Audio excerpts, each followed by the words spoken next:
Okay, for the third time attempting to record this. All right. Hello, Deborah. Please introduce yourself to the audience. Hi, I'm Debbie Lacroix. Okay, and please introduce what you do. It's a good question. Right. What are you currently doing? Currently, I'm sitting in a chair being interviewed by this amazing Alex. Oh, this is providing some modus operandi, isn't it? Okay, what do you do for a living? So I have an interesting life, and what I do for a living kind of varies from day to day. I am everything from a children's book author to a tarot reader to a healer to a business owner to a mother and a daughter. All right. Well, I'd say that summarizes that. So let's get your story from when you, I guess, can first remember it to now. Oh, wow. That's going back pretty far. I mean, a brief summary at the very least. So, well, I grew up in Sioux City, Iowa, in a pretty stable home with two very loving parents and two siblings that didn't create too much havoc on my life. I was one of those growing up where could do a lot of things, but I was never great at any one thing. But I did love to write. I loved to dream, and I loved to act and be on stage. So I went to Drake University, where I ended up with a journalism degree, thinking that I was going to become a famous reporter, but actually found that I liked the behind the scenes better. And I, from there, got married to my husband. We've been married for 25 years, and I worked in advertising right out of college because I wasn't so sure I wanted to jump into the Sioux City media market. So I got creative and found advertising to be a fun fit, and I did that, and then ended up working in a newspaper for the Weekender because the advertising company that I worked with started it. And then I got pregnant, and when we discussed this with Todd, my husband, decided that being a stay-at-home mom was something that was really important for both of us because we both had stay-at-home moms. And so I quit my job and became a stay-at-home mom. So from there, I was bored because I gave birth to this amazing kid, and he slept all the time. Great napper. Didn't do much, actually. And so since I was so bored, I did some freelance writing, but I also started an outdoor Shakespeare company. And that really got me into philanthropy and starting nonprofits and creating things, and started kind of like my pathway to finding needs and filling needs. All right. So that's yeah. You haven't quite finished the story, though. Oh, well, it's a long story. That only took me to like 24, 25. And you're 40 right now, so. Yeah. Okay, so then from there, what did I do? I did some freelance writing, and then I found direct sales. I discovered these things called discovery toys, and they were really amazing, open-ended toys, and I loved them. And so I decided I was going to host it. Not sponsored. What? Not sponsored. Oh, not sponsored by Discovery Toys. Though I do know that you had many Discovery Toys growing up, and you turned out pretty smart. So, not sponsored by Discovery Toys. And so Alex, I ended up, I was going to host a party because you could get free toys. And as I was preparing for that, I was looking at the starter kit, which was only it was cheap. It was probably like $49 or something back 20 years ago. And it included a ton of toys that was like double the value that I all wanted. And so I asked her, I said, so if I hosted a party, or if I joined and hosted my own party, do I get to keep the profit too? And she's like, yeah. And I'm like, well, it's stupid not to, because then I can pay for the kit with the profit and I get all these toys. So I started in direct sales, which I never, ever thought I would do, because I always thought direct sales was like that. Ooh, scammy. They're just trying to take your money. Why would anyone ever do that? And just it had a bad rap from what I had heard. So I had friends who loved the toys and started hosting parties and was doing really, really good at it. And there's a cat in here.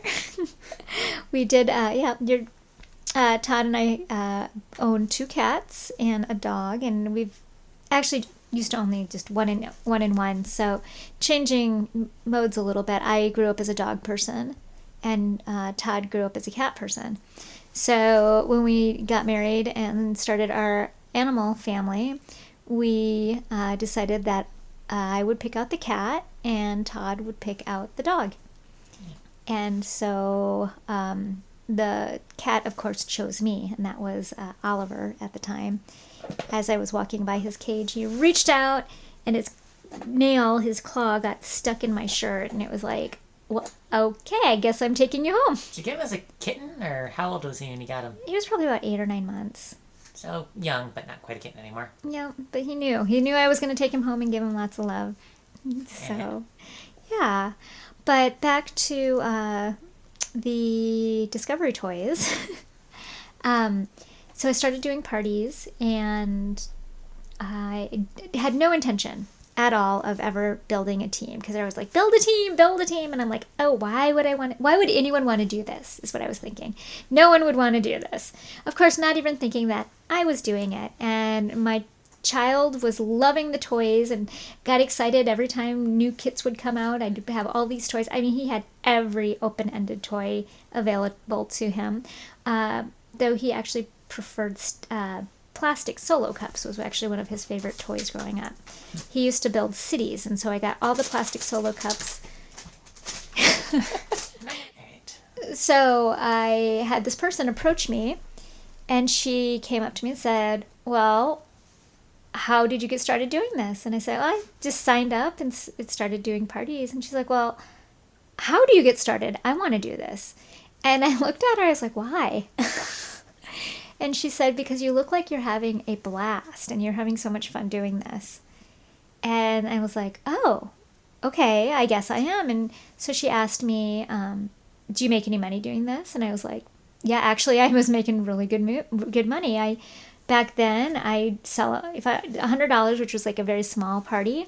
I made $25 right there. And so if I had a $400 party, it was $100, 2 hours. I got to go out and hang out with really cool people, and I would eat because they always fed their guests, and I got free toys from it. I mean, so she's like, yeah, why would I not want to do this? So I started building a team and actually got pretty high in the company, started earning things like president's clubs and incentive trips.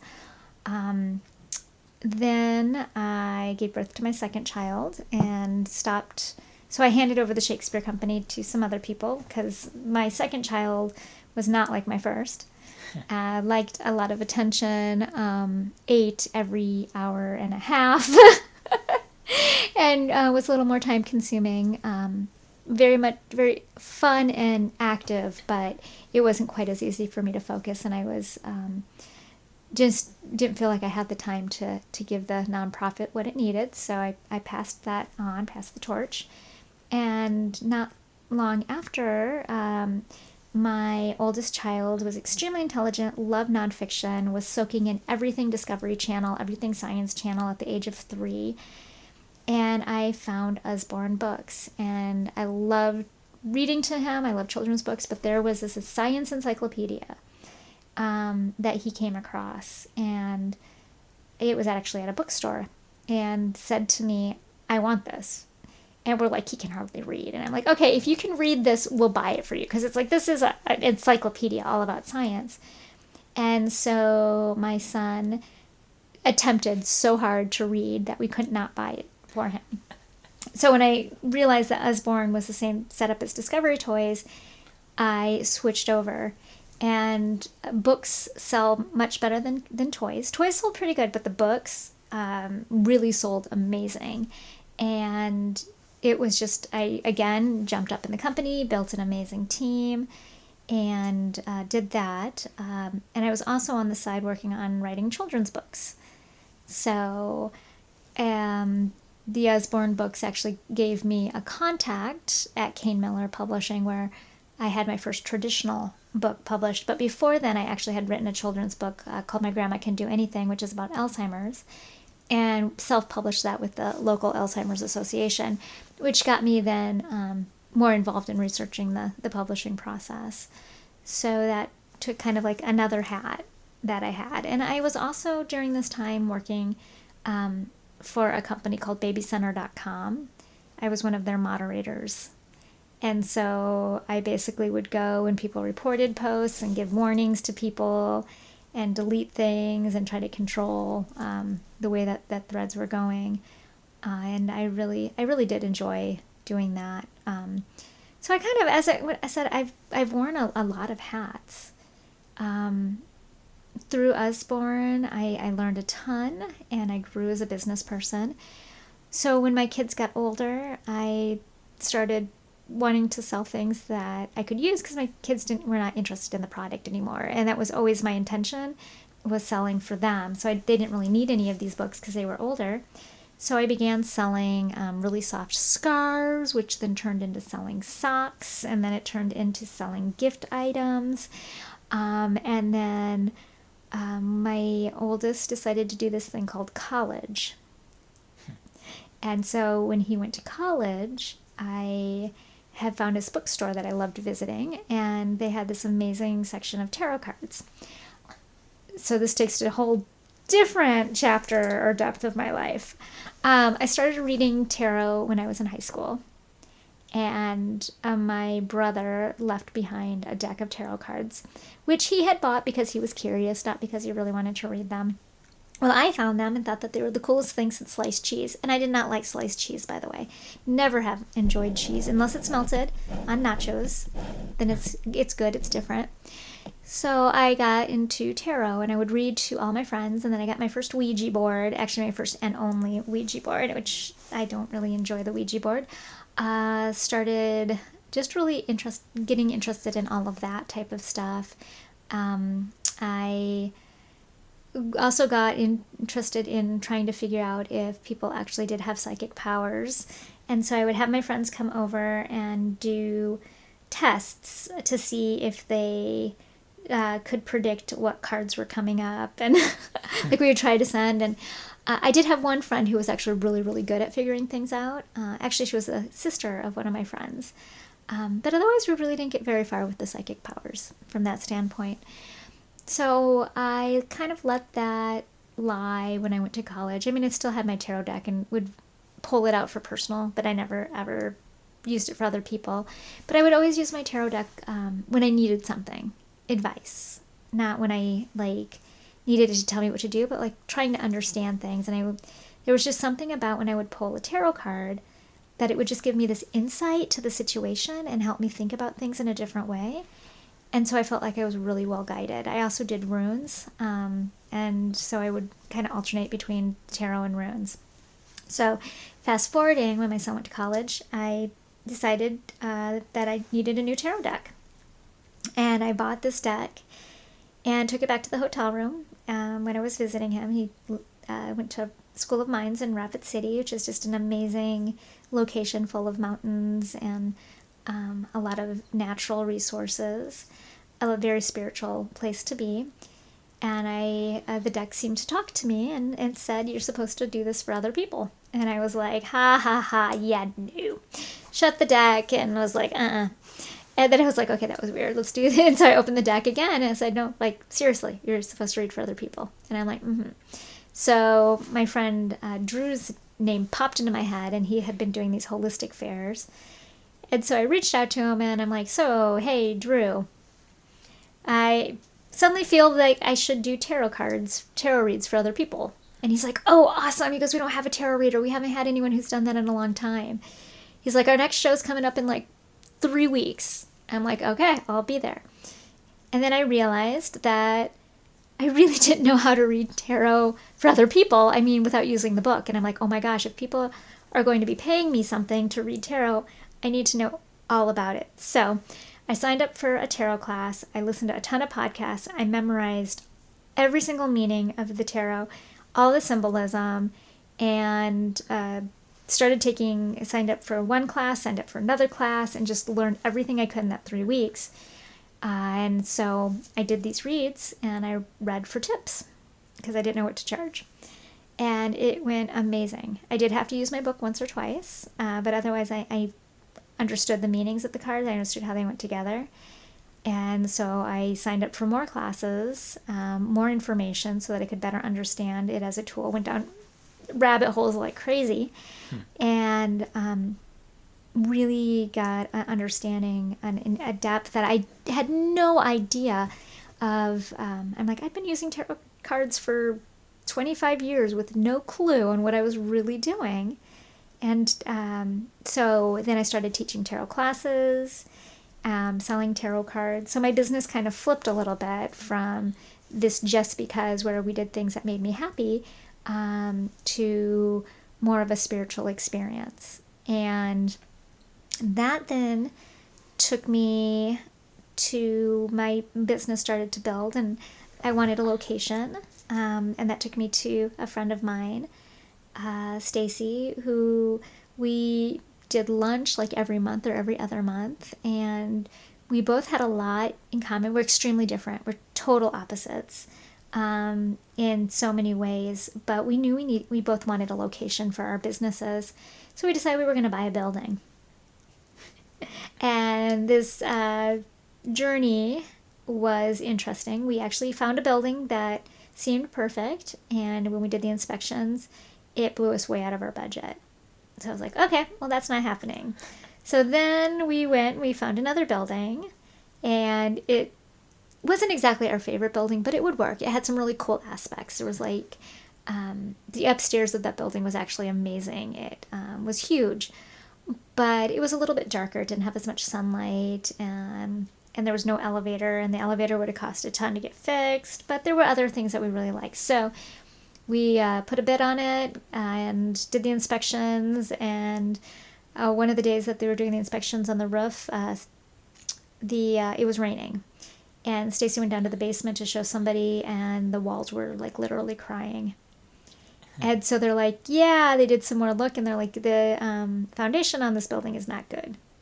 So again, we did not go forward with that building, and then we ended up finding another building, which we're actually currently leasing.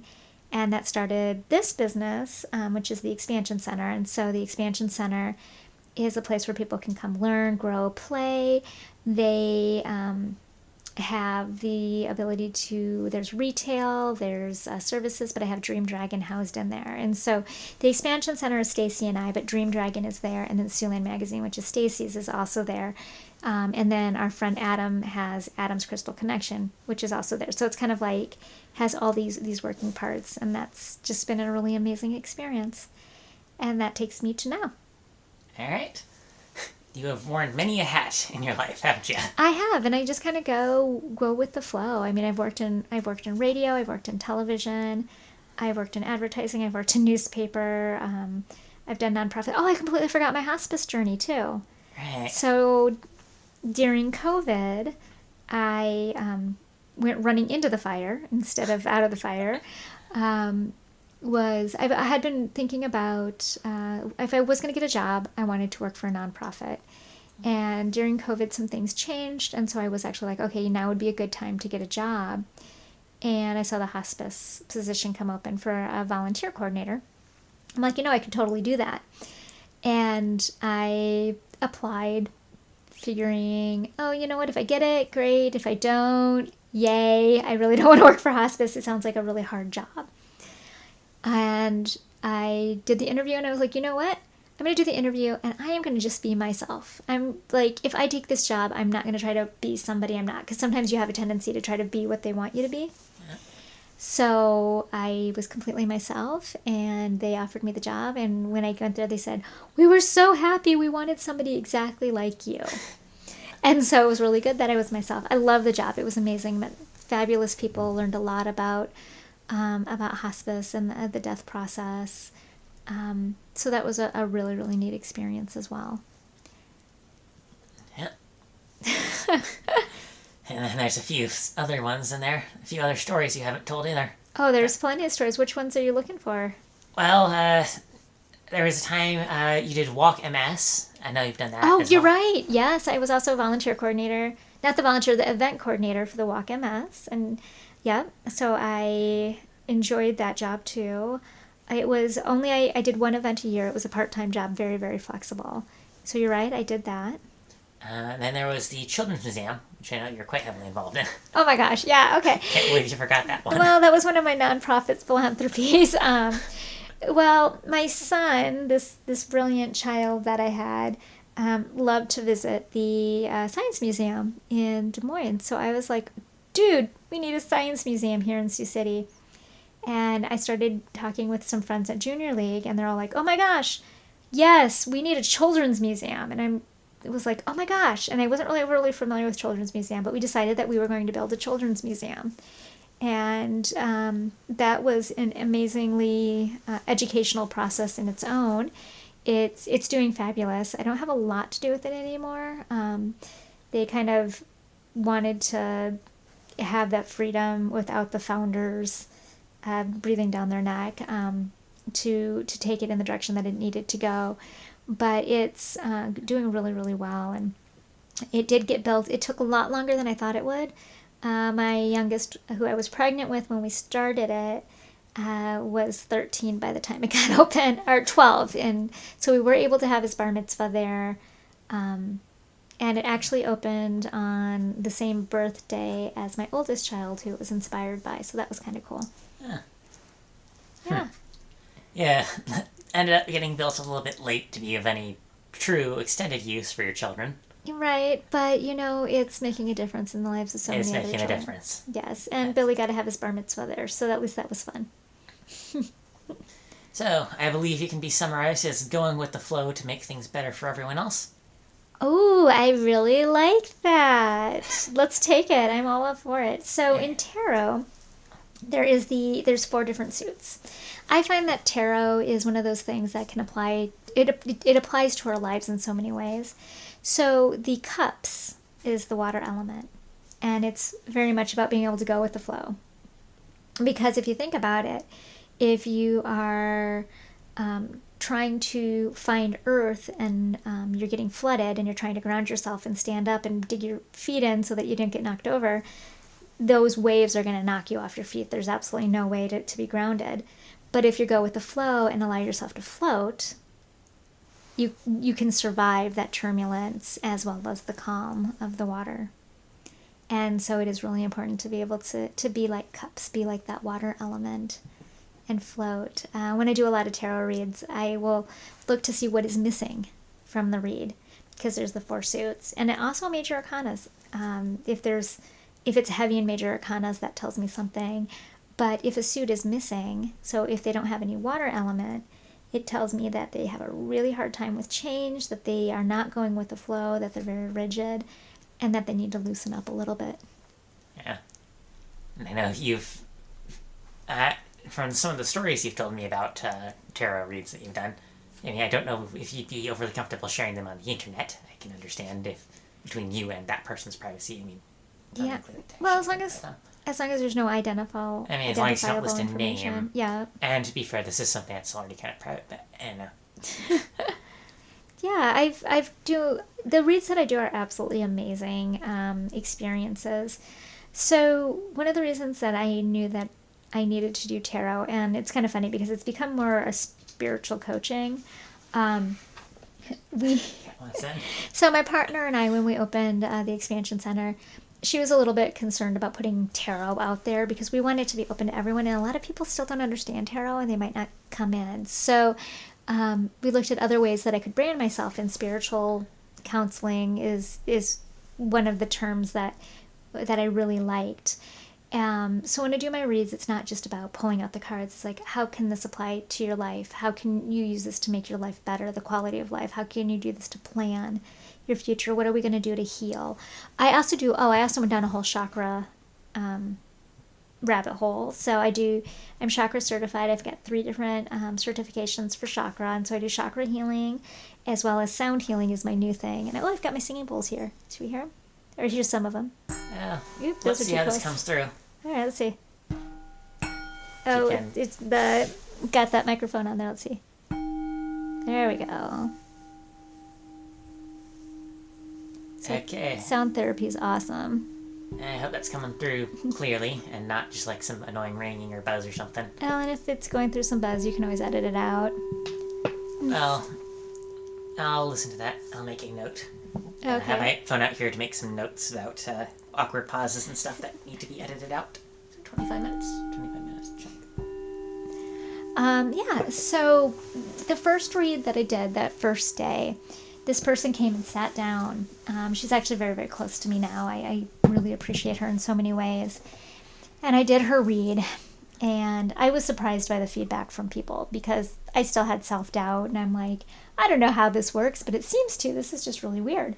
And she looked at me, she said, I was worried that it would be these cards. I have had this exact same read by 3 other tarot readers. And like the exact same read. She's like, yes. Like I'm thinking that's impossible. Seems highly improbable, India. Yeah, and so I did the read, and she's like, yep, exact same read, exact same meaning. Got the devil right here, and the devil is addiction, and it was just really dark and overcast.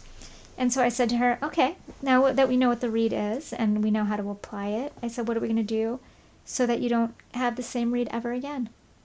And she looked at me and she said, oh. And she's like, well, I can fix some things in my life. And I was like, okay, well, how are you going to do that? And I like literally coached her. And so she's like, okay. So she had my number and she called me to do another read. And she said, I've been working on things. I want to see what happens. And so we did this over a couple different reads and watched the darkness of this tarot read turn lighter and lighter and lighter until she was healed from this addiction. So I was like, oh my God, that is so cool. But the tarot cards are just, it's weird that it's unexplainable. I don't understand. They are so spot on. I will do reads and it's like, I feel like I know things about people that are just crazy. Like I'll look at them and I'll pull a card and I'll be like, oh, it looks like you're a teacher. You must teach something. They're like, yeah, I teach preschool, or yeah, I teach 3rd grade, or, it's like, okay. And they're like, how'd you know that? And I'm like, the cards told me. Like, this card could represent this. And then sometimes, like, I was doing a read for my oldest son because we were looking to see if he should do art and change his major. And the cards were so, like, in your face. Like, are you seriously doing a read about this? And so we pull a card. What should he do? What would he do? What would happen if he majored in art? And the card literally expressed he'd do art. It was an art card. It's like, look, he'd be drawing, he'd be painting. The person in the thing was painting. He'd do art. It was like, vivid no shit. It was like, and it did that to my one friend too, because it's like we're like looking at who she was, and she's a lawyer, and I pulled the judgment card, or the justice card.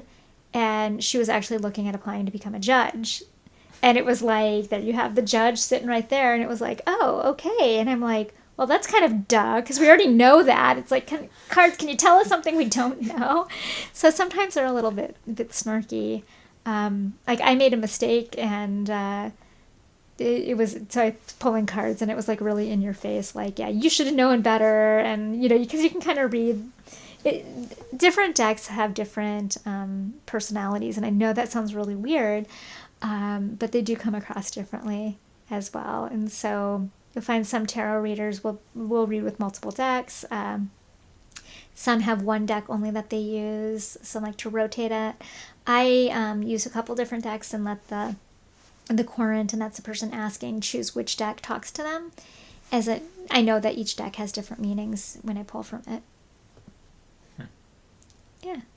I think you've explained this before, how some of them are like better optimized for questions, some of them are better for fortune telling and whatnot. Mm-hmm. Yeah, some of the decks are better for specific things. There's also oracle decks. So there's tarot and then there's oracle decks. And oracle decks are more like an advice, like a kind of like a friendly, I need to go out for coffee with you or over for a glass of wine and give me advice. And that would be the oracle cards. Where the tarot cards are very in your face, they're very direct. But they also tell more of a story and a connection. And like the read that I did the other day, just somebody wanted clarification on, am I going through the right things? And so one of the things that it pulled out was, well, there's something that happened recently that you don't feel right about, and you had a fight with somebody, and you wouldn't do things any differently, but you still are carrying this with you. And she's like, oh my God, yes. So what do I do? So the deck gave some clarification on how she can handle that to move forward. And she's like, exactly what I needed. And so that's when people leave my tarot table, it's interesting because they're usually saying, oh my God, that's exactly what I needed. The one read I did the other day, though, I felt so bad. He wanted to know if this was a good decision. And the cards were like, nope. He's like, are you sure? And I'm like, nope. And he's like, and I'm like, this is why. I'm like, you guys will not be able to get along. The cards are showing chaos and turmoil, and that you guys are going to be fighting right off the bat. And his wife is sitting there saying, told you so, told you so, told you so. But the guy was so disappointed. I think he was really hoping that the cards were going to be like, yes, do it. And in those cases, you get aces, and like the magician will pop out, or like a visionary. King of Wands is all about visionary and seeing a vision and being able to make it happen. Yeah, he had none of that. I felt kind of bad. So you just don't really know what the cards are going to say, but they're extremely accurate. It is strange, especially that story about getting the same read 3 times in a row. Mm-hmm. Because the statistics behind that are excessively small, because it's the odds of 1 in I don't even know. Permutation. So here's a statistic for you. So a read I did the other day, she asked, well, what's the difference between the decks? And they were all shuffled decks. So just so you know, I had shuffled them all, and they'd been going, and I said, oh, you want me to compare? So I said, well, this is what looks like this one, and it was the Magician. And then I pulled the top one off the next one. I said, this is what this deck looks like. It was the Magician. And I said, oh my gosh, if this third one is the Magician, I am just going to, oh my gosh, it's going to be like impossibly amazing. It was the Magician. And how many cards are in each deck? 78. So that is a 1 in 78 times 178 times 178. Hold on. I have my... actually, I'm just going to get the calculator out on this computer. So that is parentheses 1 over 78 to the, I believe, third power. That is a, in scientific notation, 2.1 times, okay, and then I guess times 100%, or divide by 100? No, you divide it by 100 or the percentage.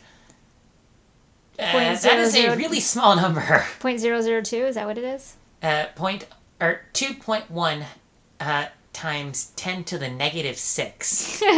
So it's a really small number. Yeah. It was crazy, but it's interesting. There are times, so when I was doing my studying, I would do reads for people for this one website, and I got reads from people over in China and over in London and all over the world. And I didn't think that those reads would ever work. And so I would start to pull a read, and I'd be like, oh my gosh, no, this can't be the answer. So I would grab a different deck, or I would shuffle it, and then I might pull different cards that are somewhat similar, but it would still be the same story when you put it all together. And it would be like, okay, I guess this is the right read. So it's been an interesting journey. A lot of it is trusting. And I find when I start to doubt myself and go with what I instinctually think or want to assume on someone, they'll be like, oh, that's not me. I don't get it. But if I read the cards and look at them and just trust myself, and then what happens is they actually will relax, and I feel like then I connect with them, and then I know things that the cards don't even tell me. So it's that trust in yourself is extremely important. Well then, I'd say you've told me quite a bit about tarot. I still feel comfortable pushing this out maybe another 25 minutes at most. Unless you're feeling done with this. Or do you want to go on? Do you have more questions? I guess. What else do you want to know? Well, you've told me quite a bit about tarot, but I guess less so about your experience working as Philanthropist? Yeah. Oh, okay. So let's hear about some of that then. All right. Well, I started the Shakespeare Company because it was something that I wanted to bring to Sioux City that wasn't here, and someone had told me that when you want to do something, you surround yourself by people who know what they're doing. And so I reached out to different theater people, heads of departments of the colleges, and my one friend who owned a ballet company, Tracy, and she was my old dance teacher. And I was like, how do I do this? And so she's like, okay. So we gathered all the people together, and everyone's like, yes, let's start a Shakespeare Company. And just learned a ton about how to create passion. The sustainability part was what I was missing from that first experience, because you need to have things in place so that when things pass down, that next people taking over are trained properly. So there was a lot of learning elements from that. But it was really cool because the college that we had been doing them on at Morningside College ended up getting so excited about it that they did build an outdoor amphitheater so that they could continue to do different plays, and they just made it as part of their college. So that was really cool. So even though the Shakespeare Company died, Morningside has taken it on, and every so often they will do a Shakespeare play as well. So that was really cool. The Children's Museum, that was a huge learning experience. We actually... Are you still going? I just closed the calculator down. Oh, okay. I had that staring at me. Oh, okay. So I'll start over here. The Children's Museum was another huge learning experience. It involved a lot of people who loved to volunteer, and we started in junior league because I'm like, oh, here I have this organization that's a sustainable organization. So if I create the Children's Museum here, it's going to have people to pass down. Well, what ended up happening is that Junior League was like, yeah, we love this idea and we'll give you guys money and volunteers, but yeah, we aren't taking this on. This thing is huge.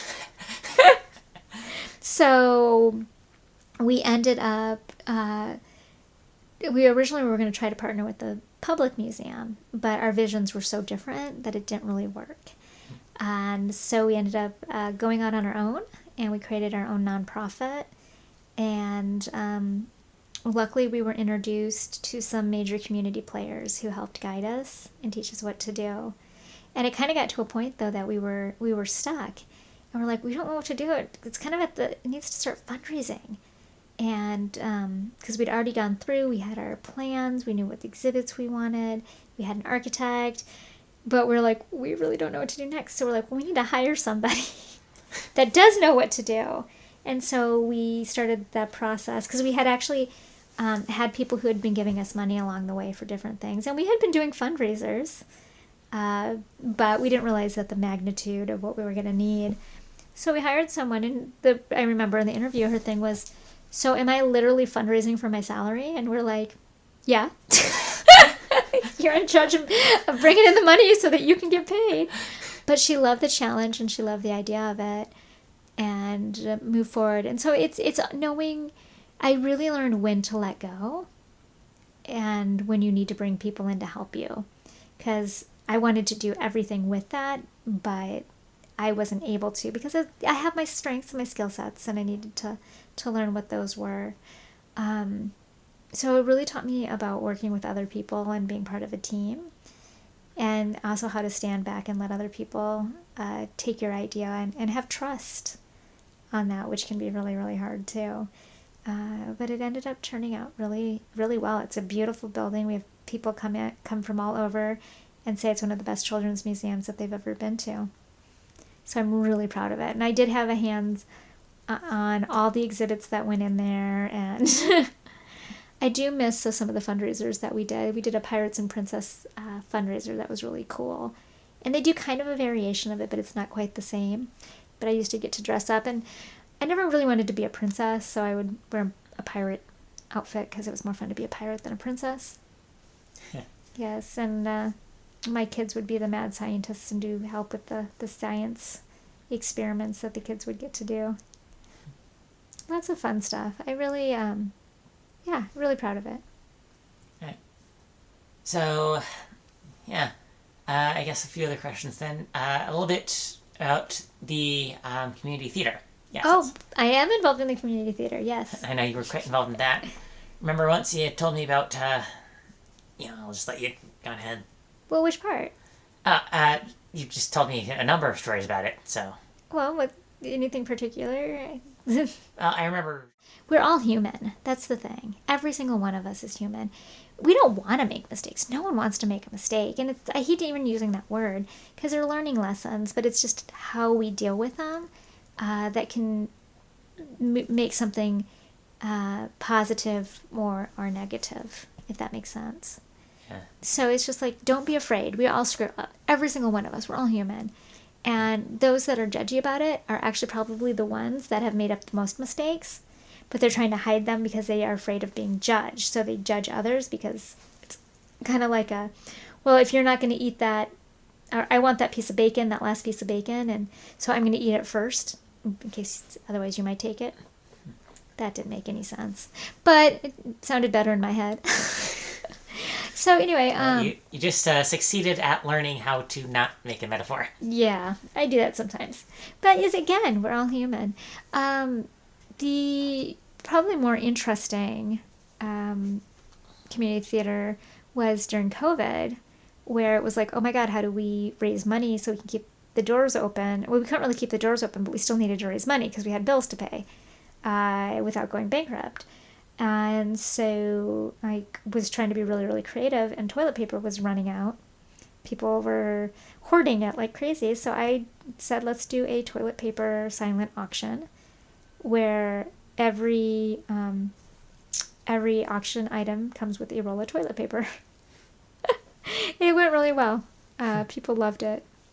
So it's a kind of thinking outside the box. And then people started moving a little bit, but we couldn't go indoors, so we started doing an outdoor vendor fair as a way to raise money, and just very much getting creative and thinking outside the box. Yeah.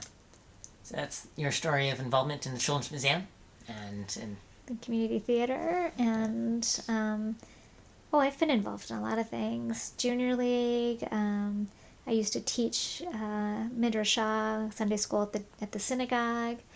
I've had a lot of hats, and I was on the PTO for a while. It's really about being able to go with the flow. I'm one of those who believe that the universe will kind of send me a message on where I should go, and if I get that message, then I'm supposed to say, okay, where are you taking me?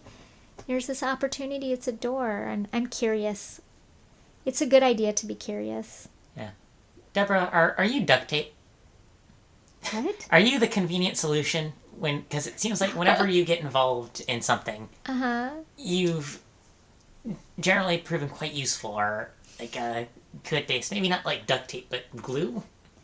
Oh, I guess I never thought about it that way. Yeah, so I'm thinking you do what you need to be. I was thinking, like, what's something that's good for like almost any purpose that's, really nice to have, but you can apply to anything. It's like duct tape. That's an interesting thought. I guess I never thought of myself as duct tape, because that seems to be more of a temporary fix. I mean, yeah, duct tape would be more temporary. I maybe started out as duct tape, and I think I've become more to trying to create a structure. That's what I do when people come to me and their chakras are off, it's like, okay, well, how are we going to fix this? And it starts out with getting them to a position where they can begin to heal. And once they can begin to heal, then we try to find what is the cause of your troubles, what is the cause of your anxiety. Because you can fix the anxiety, but it's temporary if that cause is going to come back. And I love using the example of someone who goes to the chiropractor to fix their shoulder and their back because they carry a really heavy purse. So they continue to carry a heavy purse, they get fixed, and then the purse makes them out of whack again, so then they have to go back, but then they pick up their purse again, and then they go get fixed, and then so it's like, okay, well, what can we do? Carrying this purse is causing this pain. So you can continue to come and have this fixed every 2 months, or you can find a solution so you're not carrying a heavy purse. Yeah. It's all about the fix. I mean, not the fix of like a drug, but the fix of the situation. Yeah. Now what's a analogy? Because I guess you were duct tape, but you've become something more permanent. What's something that's useful but more permanent? Like glue, super glue? Maybe super glue. Or I don't know. That's a good question. It's really interesting because those who've known me like my whole life, I've always been like really high energy, hyper, like, hello, how are you? Oh my God, I'm so excited to see you. And I used to like literally talk like this and bounce off walls and be like totally excited. And like, and as I've gotten older and worked on the meditation and the chakra healing and the spiritual journey that I've been on, I've calmed down. And I have people who come to me, they'll come visit the expansion center and be like, oh, I just needed to see Debbie because she makes me feel calm and safe. And it's like, one of my friends was like, what? You want to see Debbie to make you feel calm and safe? And she's like, what about me? And but it's all that learning and it's that grounding is really what it is, learning how to ground. I mean, yeah, you've got your shit together, so what better thing to come see when you need some support and someone who's got the foundation all set and well. That's true. Yeah, it's good to find people that can help you along your journey, and more people are opening up to the spiritual journey as well. And then it's just learning and not being afraid to admit you're wrong. I mean, I actually have set a goal where I want to be proven wrong at least once a week, and it just means that I'm growing. It makes it easier when you realize, oh, I was wrong, and I'm going to admit I'm wrong. But that's part of the journey, because we only know what we know in the moment, and the world is constantly changing and growing, and we're constantly changing and growing. Because, when you go to sleep at night, you're like shedding part of who you are, and I think it's every year and a half you actually have a whole new skin cell system or something like that. I think it's like maybe it was 7 years. It takes 7 years in like the half-life of the entire human body for everything except the bones, and I guess the nervous system. So we're constantly like sweating out the old and bringing in the new, and living off the land to fill our body. So it's like, it's interesting if you look at really the way that the body works and the whole system. This tiny thing, slightly unrelated, but I think it's 7 years. The half-life of, or not like the half-life, because that's like when 50% is gone.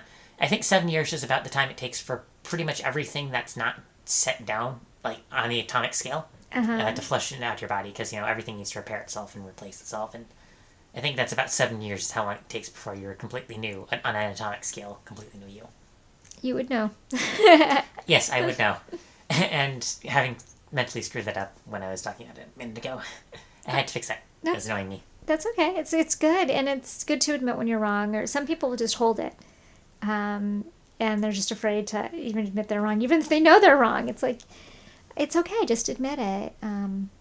If you make a mistake and you need to apologize. It shouldn't. People make it more of a big deal because it's that fear of not being perfect, and that's the society thing. Nobody's perfect. If we were perfect, we wouldn't be here as a human form, because the universe wants us to take this life to learn and become a better version of ourselves. And that's one of the things that I've always said to my children is, as long as you are your best self today, that's what matters. Do your best that you can do today. Because sometimes we're not as on. We might have not slept well, or we might be in pain or whatever. But if we can always just do our best in the day and not just give up and give everything that we can, then we've had a good day. Yeah. Well then, I can't think of any other topics to prompt you on. And I think that's definitely some good stuff to hear. I hope someone gets a meaning out of this, if nothing else from tarot and whatnot. But also from, your general lessons that you learned. How to go with the flow. How to, improve yourself and accept that we're not perfect. Yeah. I do hope that you, viewer, if you're getting something from this, at the very least entertainment. Well, thank you for taking the time to interview me. Alright. In this case, I do feel, do you want to give the address of the expansion center? Oh, If you, yeah. because I do feel that if anyone happens to listen to the end and be in the Sioux City area. Yeah, we're on Historic 4th Street, 1119 Historic 4th Street, downtown Sioux City. Yes, I'm fine with that being in the video. So, alright, well, thank you for the interview. Oh, thank you, Alex. I appreciate it, and I enjoy spending time with you. Yes, thank you. Alright.